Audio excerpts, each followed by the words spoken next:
Thinking about a slow travel adventure in Vietnam, but not sure where to start? I got you covered. This video, we're going to dive into the best times to go, visa hacks, insider tips that'll make the most of your journey smooth and unforgettable. Find out what most travelers miss and how you can make the most out of every moment in Vietnam. Hey everyone, welcome back to my channel. This week, we're not going into a retirement destination per se. We're looking at a slow travel experience because I cannot figure out if there's a retirement visa. So we'll get into that a little bit. Whether you're a seasoned traveler or planning your first big trip, I'm here to help you explore Vietnam in the most enriching and enjoyable way possible. Vietnam is an incredible country with a rich history, diverse geography, and fascinating culture. From the bustling streets of Hanoi and Ho Chi Minh City to the beauty of Halong Bay and the Mekong Delta, there is so much to see and experience. But with so much in one country, it can get overwhelming to know where to begin. In this video, I want to break down everything that you need to know for an unforgettable travel experience. We're going to start with a brief overview of the country's history and geography to give you some context. Then we're going to move into practical information like visa options for 30 days, longer, even long-term. And again, you'll see why I said this isn't a retirement destination visa video. We're also going to dive into the best times to visit different parts of the country. The climate does vary greatly from the north to the south, so it's really important to keep that in mind when planning your trip. We're going to talk about doing the whole country, and after I give you a breakdown, we'll get into specifics. I think slow travel, when we have the ability to do that, it's all about really taking your time in a country, really immersing yourself. I hope if you stick around till the end, it is kind of a long one, you'll have all the tools and information you need to plan an amazing journey through Vietnam at your pace. All right, so sit back, relax, get ready to explore Vietnam. All right, so like I said, I want to start with an overview just to kind of give you some context, throw a few maps up so we're kind of all on the same page. Vietnam is located in Southeast Asia, bordered by China to the north, Laos and Cambodia to the west, and South China Sea to the east and the south. Its S-shaped coastline, not easy for someone to say with a lisp, it stretches over 3,000 kilometers, so it gives you a lot of beaches and coastal views. The country itself features a very diverse landscape. There are rugged mountains in the north, the fertile delta in the south. Central Vietnam boasts beautiful beaches and the Annamite Range. And the southern region is dominated by the vast Mekong Delta, which is a vital area for the agriculture and waterways. I would say Vietnam is divided into three regions, the north, the central, and southern Vietnam. Major cities include Hanoi, which is the capital in the north, Da Nang, the central coastal city, and then Ho Chi Minh City, which is a very big, bustling metropolis in the south. I think each region has its unique charms and attractions. And maybe before I go any further, I should do my usual disclaimer. I've received a comment really hurt me that I'm attempting to Americanize everything. I'm not. I'm just dumb and cannot seem to learn languages. I in no way want to be disrespectful or butcher any of them. See, I can't even do English. So I will always write it on the screen. I do my best to write them phonetically. I have all my notes here. All right, got the disclaimer out of the way. All right, let's get a little bit into the history. It is very rich and complex, spanning thousands of years. Ancient Vietnam was influenced by various dynasties and the neighboring China. By the 19th century, Vietnam became a French colony, which left a very lasting impact, especially when you look at the architecture and some of the culture. The mid-20th century, as we all know, saw the tumultuous Vietnam War, and that ended in 1975 with the reunification of the country under communist rule. Today, Vietnam's heritage, I think, is a blend of their indigenous traditions, those Chinese influences, and definitely some of the French colonial legacy. Major historical sites, there are a lot. I'm trying to be very concise, but the major historical sites include the ancient town of Hoi An, the imperial city in Hue, and the Chu Chi tunnels near Ho Chi Minh City. and they each offer a glimpse into the different eras of Vietnam's past. We'll talk about it through different sections, but Vietnam's climate varies significantly from the north and the south. I mean, we really could be talking about two different places, and there are distinct climate zones. So the northern region, it kind of has your typical four seasons, sort of a cool winter, a warm spring, and a hot, humid summer, and then a very pleasant autumn. Central Vietnam, this has a tropical monsoon climate, so really it's got more of like two seasons, which would be dry and wet.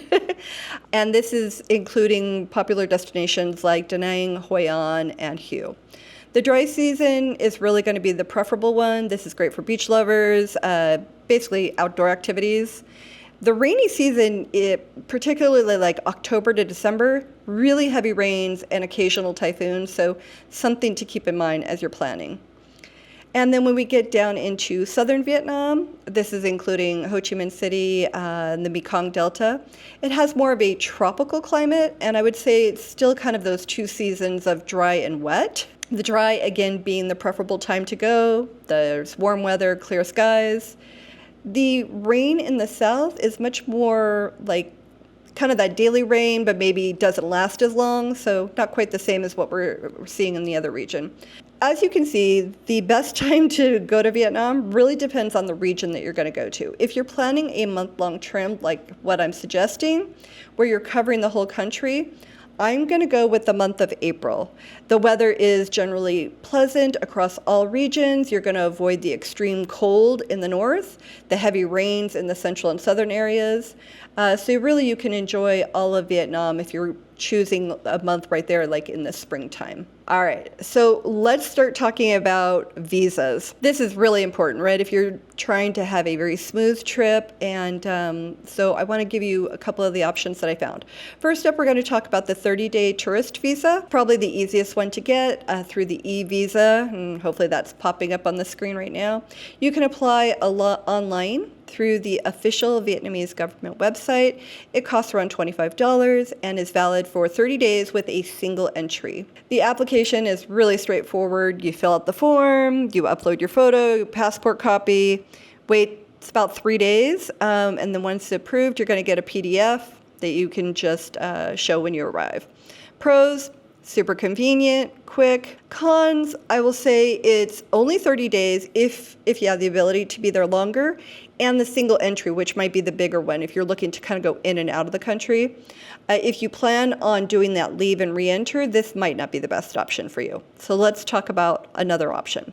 This one is a visa on arrival. For this one, you're going to need a pre-approval letter from an authorized travel agency, which you can get online. When you arrive in Vietnam, you present the letter along with your passport photos and the typical. If you're looking for a single entry, it's going to be $25. Multiple is going to be $50, and then you get your visa stamped at the airport. This visa on arrival is going to allow more flexibility with duration and entries, but on the downside, you're waiting at the airport, which when you hear how long the flight is, you might not want to do that. Other than that, the process is pretty much straightforward, taking maybe a week. All right, now if you're looking for a longer stay, this is where hopefully people start commenting, because I really couldn't find anything good, or at least for someone like me. I'm a special ed teacher. I don't have business affiliations or anything like that. What I found is there's business visas. That's basically what they're called. And they require a sponsorship from a Vietnamese business. They can be valid for up to a year, and there are options for single and multiple entries. You're going to need a lot of documentation, a sponsorship letter, a detailed application process. Great if you have those things, because you can do a much longer stay, multiple entries. However, from what I've seen, it definitely doesn't suit my lifestyle, which is maybe why I didn't do enough research. I don't have that kind of financial proof or business connections. But I still wanted to present it on here because I know there's going to be somebody that knows I'm missing something and can share it with us. I just really did not find a retirement or long-term visa like I've seen in other countries. So there you have it. Whether you're visiting for a month or looking for a little bit of a longer stay, there are visa options for you. So now that we got that out of the way, let's go into getting there.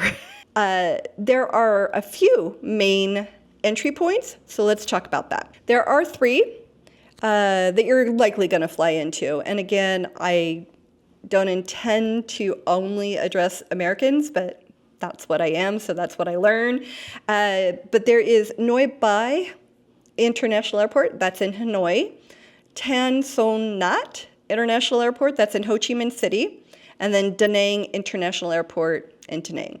So each of these are very well connected, plenty of flights from all the major cities. From the US, direct flights are available, but you're probably going to have a layover, maybe Tokyo, Seoul, or Hong Kong. And on average, you're looking at it from the West Coast, like LA, about 16 to 18 hours. And then from the East Coast, like New York, you're looking at 20 to 22 hours with the layover. In terms of time difference, Vietnam is 12 hours ahead of our East Coast and 15 hours ahead of us on the West Coast. So when it's noon in New York, it's midnight in Vietnam. So might get some jet lag. Again, this would not stop me from traveling, but it's just something to be aware about. All right, so we've got you here. It's going to be 100% worth the long travel once you see how gorgeous this country is.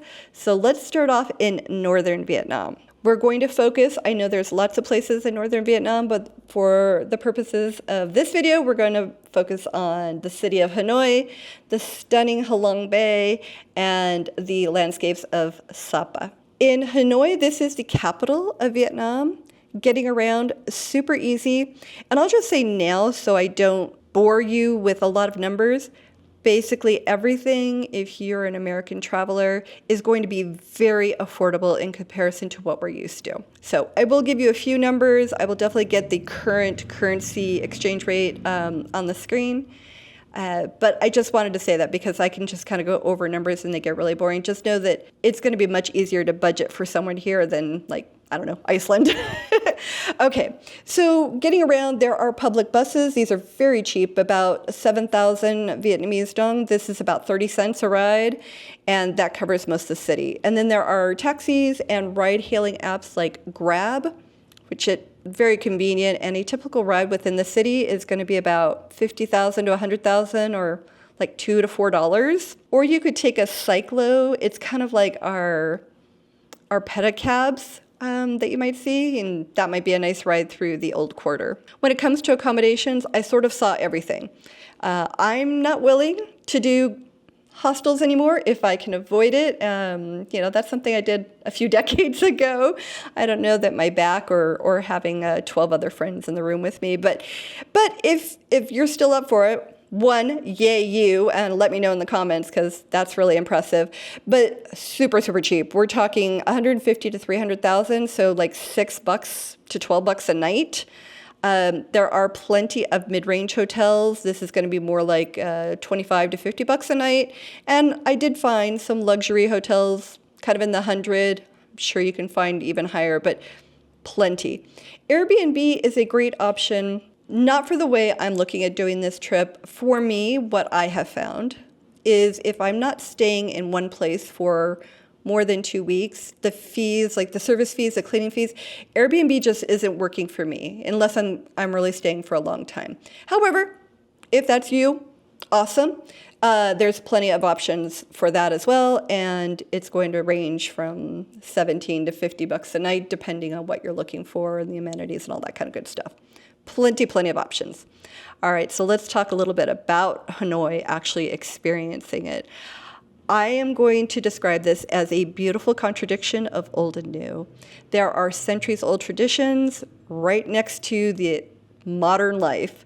As you're going through the old quarter, you're going to smell the sizzle of street food, and then you're also going to have that mingled with the smells of incense from ancient pagodas that are just right down that little alley.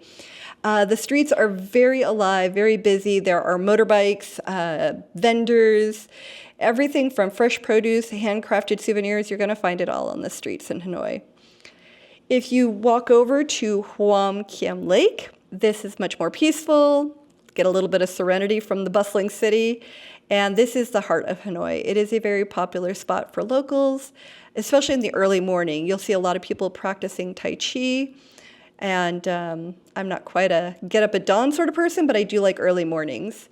You'll see the red painted Huc Bridge, and this will lead you over to the temple. This is an iconic symbol of the city. And I'm not even attempting to pronounce that one. I will not do it justice, so it's definitely going to be on the screen. There's going to be a lot of temples and pagodas, and some of them are just breathtaking. Then as we move to the more modern parts of the city, you're going to notice that Hanoi has truly embraced the 21st century, even with all these historical pieces still in place. There are very wide boulevards with a very French colonial architecture right next to skyscrapers and very trendy cafes. So that's what I'm saying about the contradiction. There is a very distinct contrast. I love it. I think that honoring their past but still moving forward is the best of both worlds. Now, if you love to shop, Hanoi is going to have it all, and it's going to be very affordable. The bustling Dong Xuan Market, everything you can imagine, textiles to electronics and everything in between. If you're looking for something a little more unique, a little more handmade, they do have weekend night markets, and you'll find much more of the local artisan handcrafts. Safety-wise, Hanoi overall, well, it's a big city, but it is very welcoming and overall safe. Like any big city, be aware of your surroundings and all that. But overall, the locals are very friendly, eager to help. I think it's a place that you would feel comfortable exploring day and night. And that can't be said for every city. And if you're into the nightlife, I'm not. I typically start early and end early, but there is something for everybody. There's clubs and jazz bars, or just having a beer on the corner of a street and people watching. So plenty. All right, so we're going to move from the bustling city of Hanoi, and we're going to talk about Halong Bay. Oh my gosh, so gorgeous. This is where nature is just on full display. From Hanoi, you can reach Halong Bay by bus or private car, again, depending on your comfort levels. It's going to take about 3.5 to 4 hours and cost roughly $200,000 to $500,000, which is between $8 and $20. Again, like I said, everything's pretty affordable. It really depends on your comfort levels, but the journey itself, very much worth it. So just imagine those traditional wooden junk boats going through the water. There are thousands of these limestone karsts that rise out of the water. You just have to experience it. So you can take cruises. That's another option of exploring the area. And there are lots of things to see here. So like caves, Surprise Cave is probably one of the most popular because it has the stalactites and stalagmites. There are floating villages, like literally everything is on the water. And you'll see a lot of the local fishermen, and their homes are right there on the water. And then there is Cat Ba Island. This is the largest island out of all these thousands. So it is more rugged, less touristy, but they have a national park. You can rent a kayak and just enjoy the beaches, enjoy the caves, enjoy the beauty. So that's all within Halong Bay. And then we're going to move from the bay and we're going to head to the highlands of Sapa. So again, I know there's lots of places in northern Vietnam. I sort of picked the three as kind of representative of these different areas. Sapa is sort of more like stepping back into a much more traditional Vietnam. I will start with how to get there. So you can take an overnight train or bus from Hanoi. And the train seems to be a popular choice. It takes about 8 to 9 hours. Costs about $17 to $50, again, depending on your class and service. But you get some views, which you would get that in the buses too. I don't know if it would be as comfortable though. So the landscape as you get to Sapa transforms into these terraced rice fields that cascade down the mountainside. So it's just very, very green, pretty much every season, but there's definitely times where it's more green. This is the land of Hmong and Dao and other hill tribes. They all have their own distinct culture and tradition that we want to be respectful and learn from. And so when you walk through these local markets, again, you're going to see traditional dress and a lot of fresh produce, textiles. It is, I don't know if I should say slower pace of life, but it is more traditional. So especially to experience the city of modernity that Hanoi has, then go down to these beaches, and then to step into, all these fields of rice paddies. It's quite the experience. This is a great place if you're a hiker. There is Fansipan. No, I'm not saying it correctly. This is the highest peak in Indochina, and then there's lots of valleys and little local villages. I would also encourage you to maybe think about getting a guide supporting the local economy, and you'll also learn a lot. There's plenty of waterfalls, bamboo forests, and water buffalo plowing through fields. So it is really a different place. All right, so we're just getting started. That kind of sums up northern Vietnam. Next, we're going to go into north central Vietnam. I broke up central Vietnam because it's long into a couple of sections. All right, so for north central Vietnam, this is going to be Ninh Binh and Phong Nha Ke Bang National Park. Ninh Binh is really known for a stunning landscape, very rich history. From Hanoi, you can get to Ninh Binh by train or bus. It's going to take about 2 to 3 hours, cost about $100,000 to $150,000, so this is about $4 to $6. And buses are about the same, just cheaper, 3 to 5. And then getting around while you're there is going to be best done by bike or taxi. And again, like I said, you can rent a bike for the whole day for about $4. So, it's just really up to you. Everything is an affordable way to get around. There is a range of accommodations here. There are hotels ranging from the budget hotel, it's going to be about $12, $15 a night, mid-range, maybe in the 30s, and you can find what they call homestays. And if you're up for that really local experience, you can do a homestay, and that'll be around $17 to $25, sort of depending on the family and where you're staying. All right, so now let's really get into the experiences, the sights and sounds of these areas. We're going to start, like I said, in Ninh Binh. This is very peaceful and very different than Hanoi. Rice paddies, towering limestone karsts, water winding around. I think one of the best ways to explore, if I can get my nerve up, is by bike, because there's just so many little places to go, and there's something about just cycling along the countryside, and there's lots of little narrow alleyways. So if you're a walker, getting from point to point is maybe a little more difficult, where if you're on a bike, you could just go along. So this is a place of really just sort of connecting with the villages in Vietnam. I would say one of the star attractions here is Tam Coc. This is kind of called like Halong Bay on land. So you go down the No Dong River, and you will be seeing stone arches, caves. You'll see the water buffalo that are just grazing. So it's a really neat area to experience. There is a lot of history here.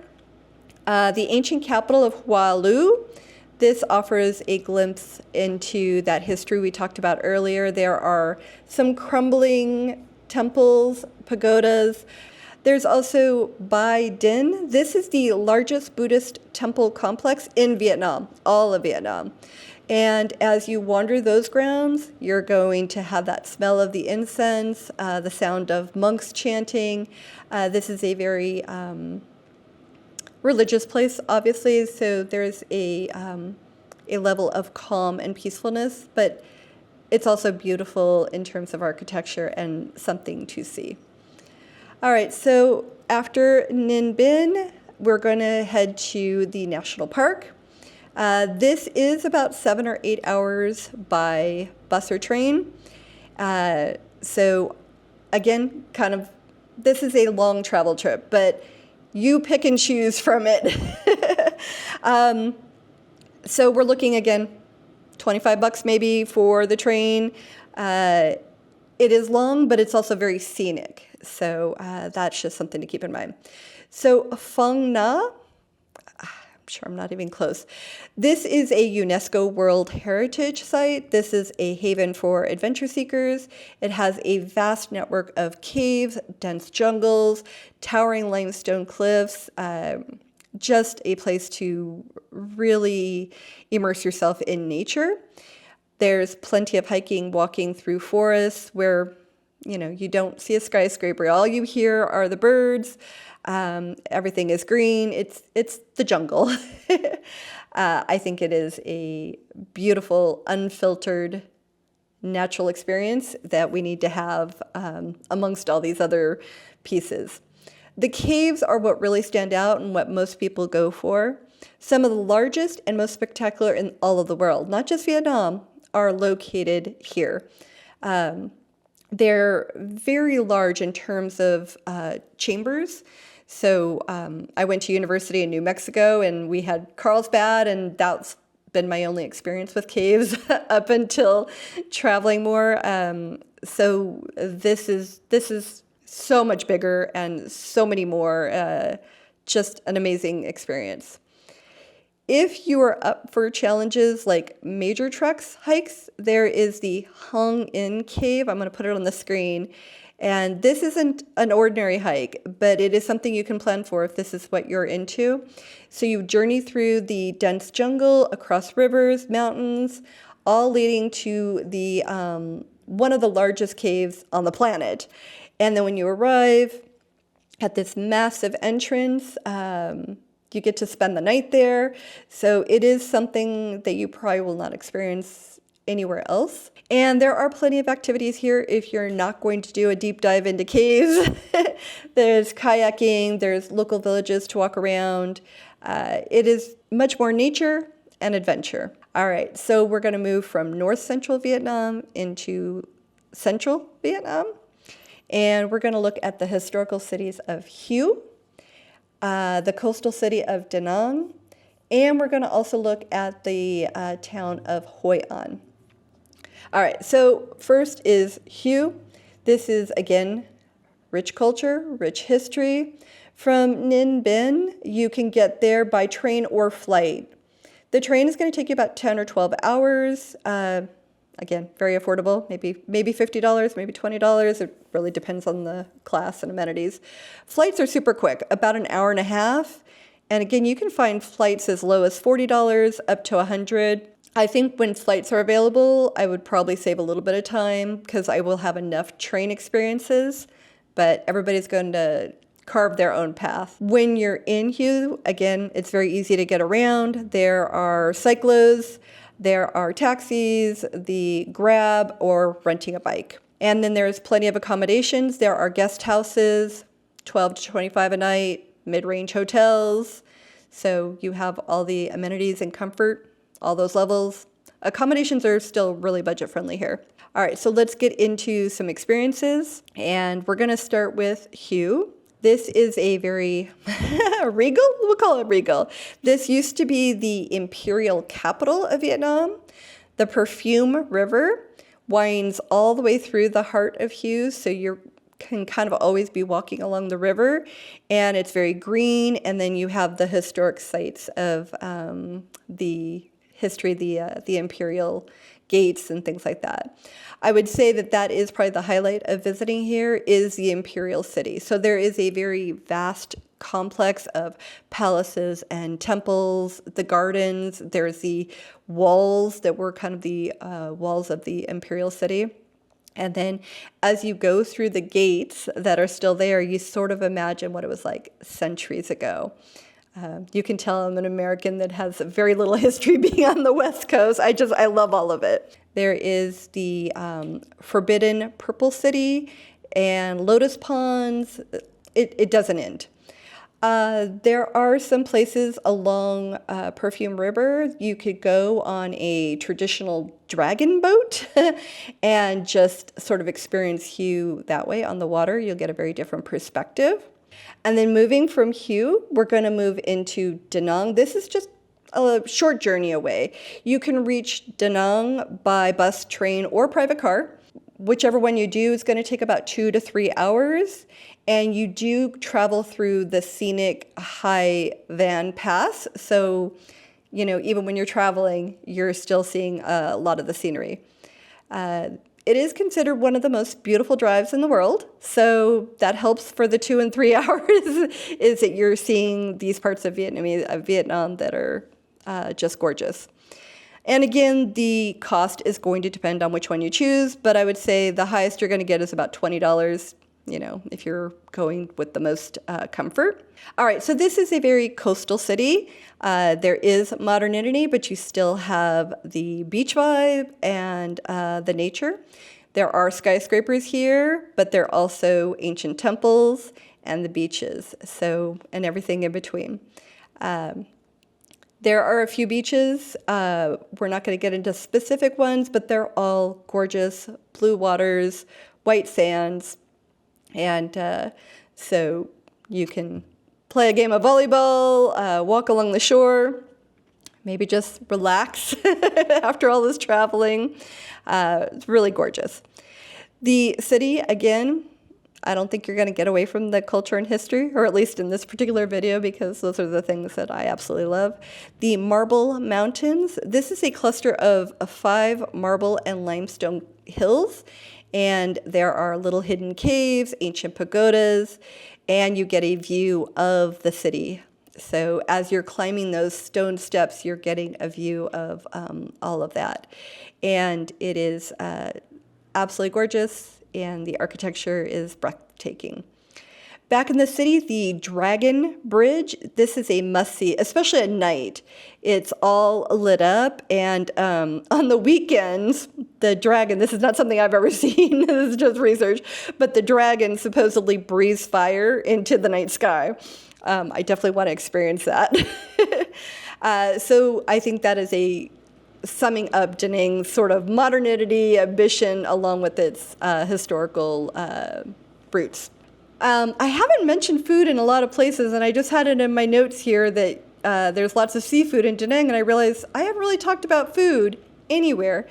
And I don't know if it's because it is so prevalent. Like, there is street food everywhere, produce everywhere, everything very affordable. So whether you're having noodles or banh mi, a sandwich, everything's very affordable. I would say, we'll talk about this a little bit more as we get into some tips and tricks, but if you're going to a food stall where the food is kind of turning over and it's really popular, you're going to be really safe.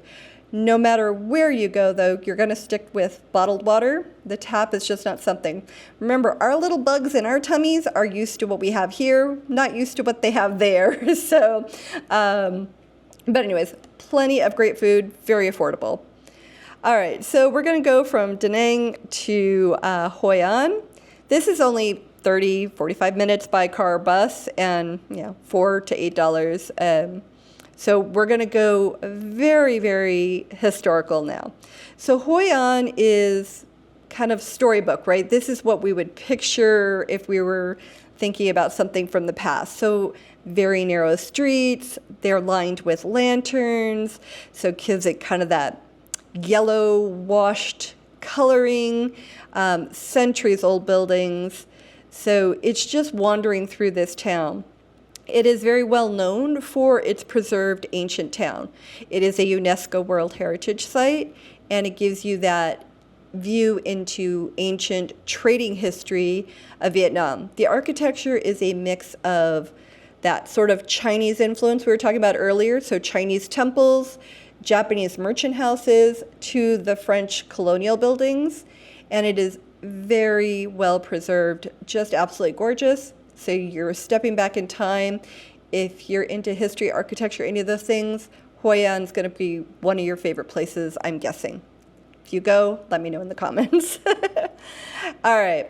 This town is very famous for its tailor shops. You can have custom clothing in just a few days. You select the fabric, choose the design, and again, this is all very affordable. So very unique experiences you can have. They do have a very lively atmosphere, so it isn't just about these things that are old. The lanterns along the river is just absolutely gorgeous. So this is the Thu Bon River, and that winds through town. All right, so we're concluding our time in central Vietnam. I think this is a region that is truly special. Definitely take your time here. You're probably going to be scheduling your next visit before you leave. And we're going to head into South Central Vietnam. So we were kind of in the central part at the top of Central. Now we're in that middle. Hopefully I've got the map on the screen. Now we're getting down to, we're not in southern Vietnam, but we're in the southern part of the, because remember, it's got that long shape. Here in South Central Vietnam, we're going to look at the coastal city of Nha Trang and the highlands of Dalat. So Nha Trang is known for very stunning beaches and an active nightlife. You can get from Da Nang to Nha Trang by train or flight. The train's going to take you about 9 or 10 hours. The flight's going to take about 1.5 hours. Costs are, again, very affordable. If you're on train, you're looking at maybe $40. If you're looking at a flight, you're looking at less than $100, and maybe way cheaper, again, depending on what airline and all those sorts of things you do. So once you're here, it's going to be the same thing. Motorbikes seem to be the way to go, but there are plenty of taxis, and again, all very affordable. If you rent a motorbike, you're maybe looking at $6 for the day. So very flexible way to go around. And the accommodations are pretty much like everywhere else I said. They are more expensive here. So that is different in that it is very much that resort beach town sort of vibe. So if you go to a beach resort, there's going to be a lot of amenities, but you are going to be paying more like $100, if not higher than that. But you're going to have a very luxurious experience with, stunning views. So you can still find mid-range hotels and things like that for, 25 to 60, but it may be while you're in this area, since you've been budgeting so well and all the other ones, that you enjoy a couple nights at a beach resort. All right, so let's talk a little bit more about the experiences you could have here, along with the beaches and the nightlife. This is a place where spending time on the beach, going to a club is very much the way to go. There are the main beach is lined with palm trees. There is plenty of shade, numerous beachside cafes, restaurants where you can enjoy seafood. If you're feeling adventurous, this is also a hub for water sports, so jet skiing, parasailing, snorkeling, plenty of it. And there are some coral reefs nearby islands, so if snorkeling is your thing, you can go and do that. And then, like I said, at night, this place comes alive. There are night markets, bars, clubs. Everybody's opening their doors. So if you're into dancing or the nightlife, you will find it here. But you could also just have a maybe glass of wine and just a quiet evening and enjoy the nightlife that way. All right, so for the cultural piece, my favorite, there is the Po Nagar Cham Towers. This is an ancient temple complex. This overlooks the city. The towers were built between the 7th and 12th centuries, and this is a testament to the Cham civilization. This is what used to thrive in this region, obviously, centuries ago. So you can walk through among the towers and really see what this area was like a long time ago. And then when you're ready to move on from your beach resort days, you're going to go to Dalat, I don't know. Yeah. All right, you can get there by bus, private car. It's going to take about 3 to 4 hours. Again, we're looking at maybe $15, if that. So we're going to leave the beach coast and we're going to wind up into the highlands. So the air is going to be a little cooler. It's going to be a little greener. All right. So this is considered the city of eternal spring. It is famous for its cool climate, pine-covered hills, and French colonial architecture. The city has a very relaxed, almost European feel, colorful villas, flower gardens, and a very tranquil lake right in the center. So I would say that the natural beauty is probably the main draw here. You can walk through the Valley of Love, where there's winding paths. They take you through gardens and blooming flowers and the peaceful lake. There's the Crazy House. Makes absolutely no sense to me. But it is an architectural marvel, and it seems a little bit out of place, but it's also a very fun thing to kind of check out. Just makes, again, exploring something unique and you didn't expect to find. For outdoor activities, there's plenty to offer. The hills are great for walking around, hiking. There are waterfalls, stunning viewpoints. One of the most popular spots is Lang Biang Mountain. You can hike or even take a jeep to get to the panoramic views. I think the city's temperate climate is what makes it perfect for growing strawberries, flowers, vegetables. You will find these in abundance at the central markets. There are plenty of lakesides, walking paths, gardens. This is a great place for that nature lover in you. And this is kind of bringing us to the end of South Central Vietnam. All right, so now we're going to get into Southern Vietnam. And this is going to be the bustling city of Ho Chi Minh City, the Mekong Delta, and the tropical paradise of Phu Quoc. So first, let's visit Ho Chi Minh City. This is the largest city in Vietnam. From Nha Trang, you can get to Ho Chi Minh City by flight or train. The flight's going to only take about an hour and a half and cost, $1 million to $2 million, so that's $40 to $100. And then the train's going to take about 8 to 10 hours. If you haven't done the train yet, you probably want to get at least one experience in. So getting around Ho Chi Minh City is pretty much like everywhere else I said. There are buses and taxis and motorbikes. Buses are going to be the cheapest option, 20 to 40 cents a ride, but there are plenty of taxis, or like I said, you could use the Grab app. It's kind of like our Uber. And then renting the motorbikes is about $6. I think I mentioned that already. So if you're brave enough in the city, I think out in more of the countryside, I think I would be willing to do it, but I don't know about it in the city. Anyways, there's plenty of accommodations in Ho Chi Minh, and everything from hostels, that are less than $10, mid-range hotels, and then there are luxury hotels and Airbnbs like we talked about for Hanoi. So everything I'm seeing is pretty much under the $100 range. I'm sure you could really find some luxurious places, but again, very, very affordable. So let's go through the city, some sights to see, sort of what you'll experience. So this is much more the urban jungle, very much a city. This is fast, this is energetic, full of life, full of sounds, full of smells. You're going to have a constant flow of motorbikes and people, vendors selling everything from street food to souvenirs, every corner. This is still referred to as Saigon by many locals. There are modern skyscrapers right next to the French historic colonial buildings. So you can imagine walking down Dong Kyo Street.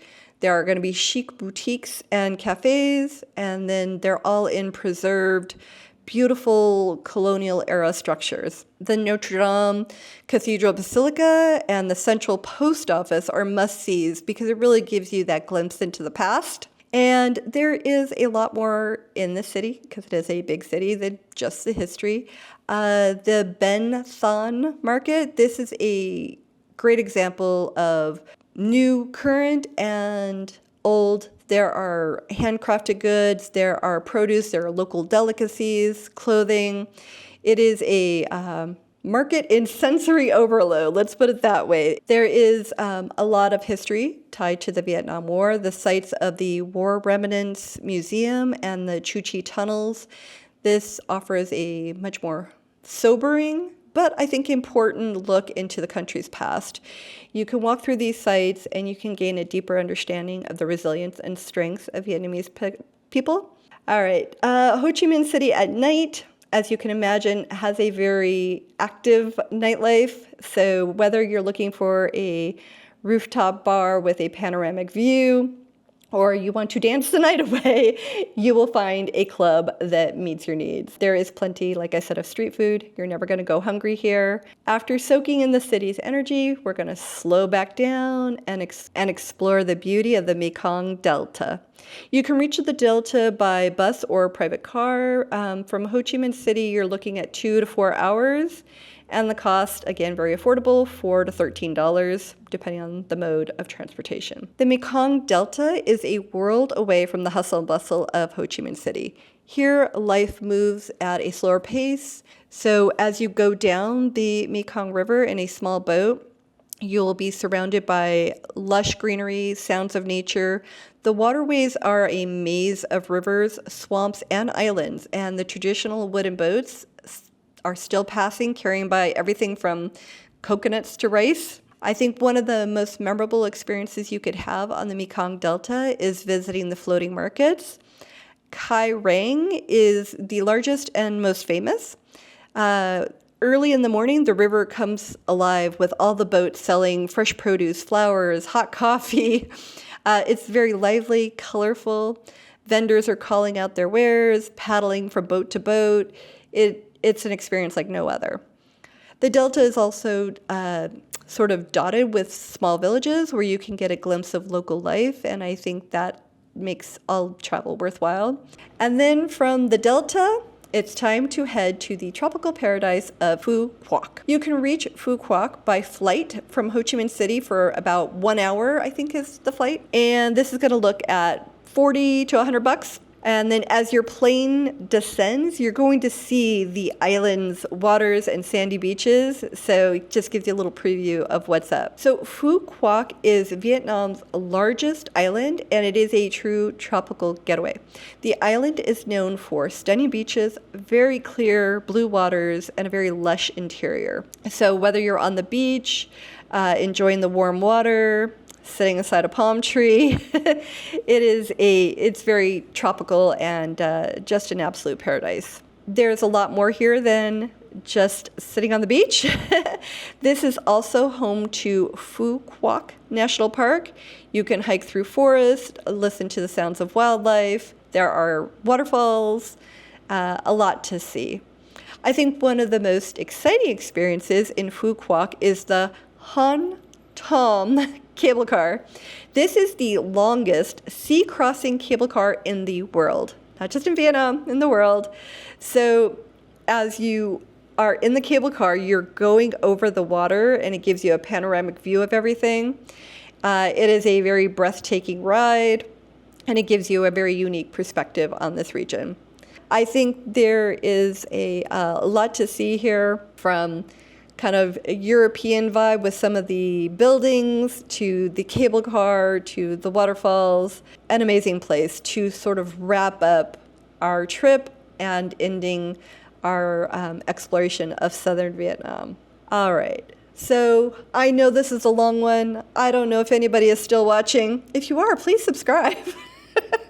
And thank you. All right, each region of Vietnam has its unique charms. You could plan a trip for just one of these and spend the whole month there. I hope this has given you kind of an overview so that you can plan your trip. Before we completely wrap up, I do want to add a few more tips that I think will make the most of your journey, especially one like this. Embrace the local culture. You can dive into a local festival or a tradition that's going on, and it's a great way to experience the country in a way that isn't going to be in any guidebook. Travel light. First of all, everything is very affordable, so if you forget something, you can get it here, especially like if you're in Hanoi or Ho Chi Minh City. All right, the next one, this is going to be more of a shout out to my Mitch, because eat like a local. I'm afraid of everything. I'm the person that was in Japan and ate at McDonald's, right? But don't be afraid to try the street food. It is very delicious, affordable, it gives you a true taste of Vietnam. Be flexible. You already know this. If you're a traveler, you wouldn't be watching something like this. This isn't about going in, staying at a Hyatt Regency and, taking a few Instagram. This is really an immersion. So everything takes long. There's delays with everything. You just have to leave room for that spontaneity, for you know, the ducks that were in the pond that you ended up watching for an hour? Or is that just me? All right, this one is a big one. Cash is king. This is different everywhere we go. In Vietnam, especially in the smaller towns and the markets, you're gonna need cash. And then staying healthy, which I've said over and over again. Can you tell that I've got like some, you know, health anxiety issues? Stick to the bottled water, put one right next to your toothbrush. I would also say be cautious with ice in drinks. You just don't want any stomach issues when you're out traveling. And and then the last one is explore with curiosity. There are some absolute gorgeous sites. We all want those memories, but sometimes just going on that alley that wasn't advertised in any guidebook, that you didn't see anybody putting in their video, can be the absolute best experience.